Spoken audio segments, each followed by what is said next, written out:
Hi, it's Paul Anderson, and in this video I'm going to go through the basics of the urinary system. The major organs in the urinary system are going to be the kidneys, and their major role is in waste excretion. They're cleaning our blood, and solid waste from the blood is eventually going to leave our body as urine. Now, in addition to doing that, they also regulate blood volume, blood pressure, blood pH. They regulate important electrolytes and metabolites in our body. The kidneys are incredibly important. Without them, you'll die unless you're hooked up to a kidney dialysis machine.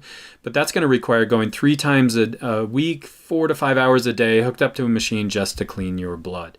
Now, in addition to the kidneys, we also have other parts of the urinary system, including the ureter, the bladder, and the urethra. In males and females, the urinary system is essentially identical, except for the length of the urethra itself. Now, what's the role of the kidney?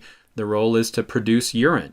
From there, it's transported to the bladder through the ureters, and then from there it's stored and eventually conducted into the environment.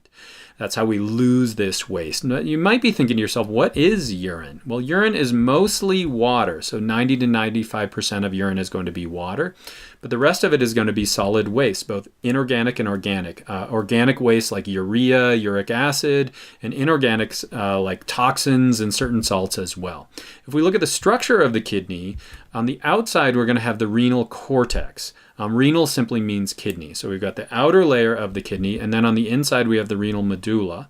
And then on the center we have the renal pelvis. This is going to be a hollow opening, and this is where all the nephrons are going to enter into. They're going to get rid of their urine, and that's eventually going to go through the ureter.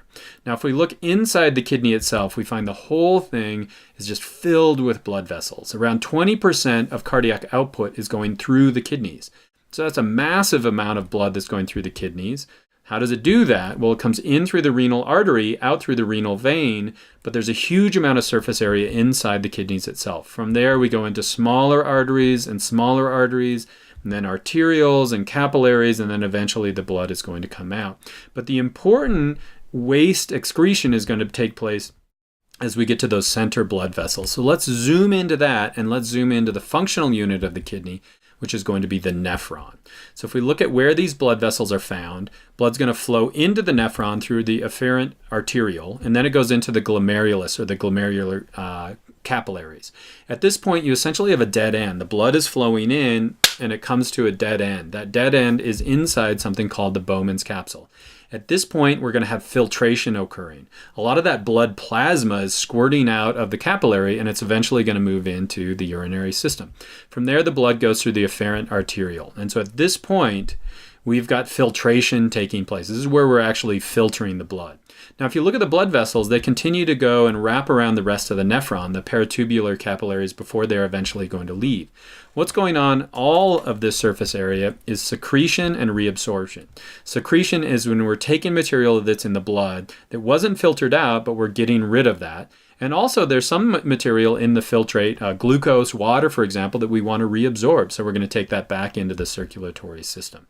So if we remove the circulatory system, now we can kind of see what that nephron looks like. First part's going to be the renal corpuscle right here. If we look at what's taking place there, that's where that filtration occurs. So at this point, we call this a filtrate.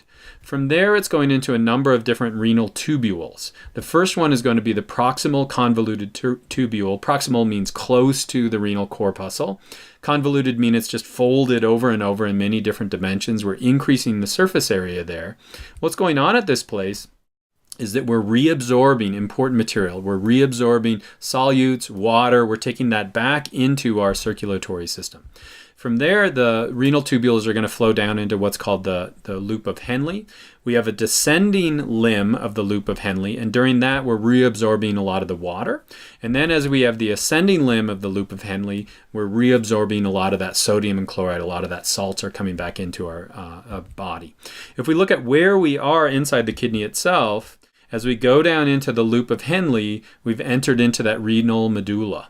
And if you think about what's going on as we move farther and farther down, we've set up a countercurrent exchange. What we're doing is we're increasing the salt levels as we move farther and farther down into that renal medulla.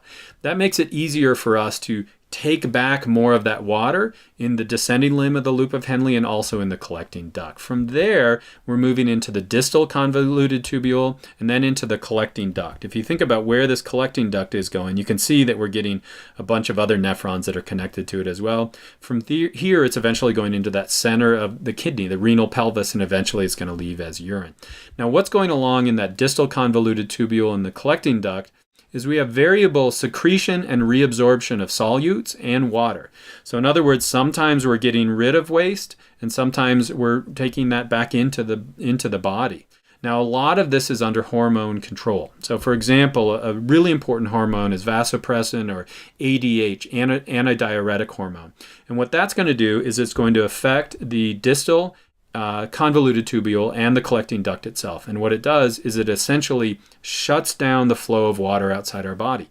And so we can get a signal. If we sense how much water there is in our blood, we can get a signal that means we have to hold on to that.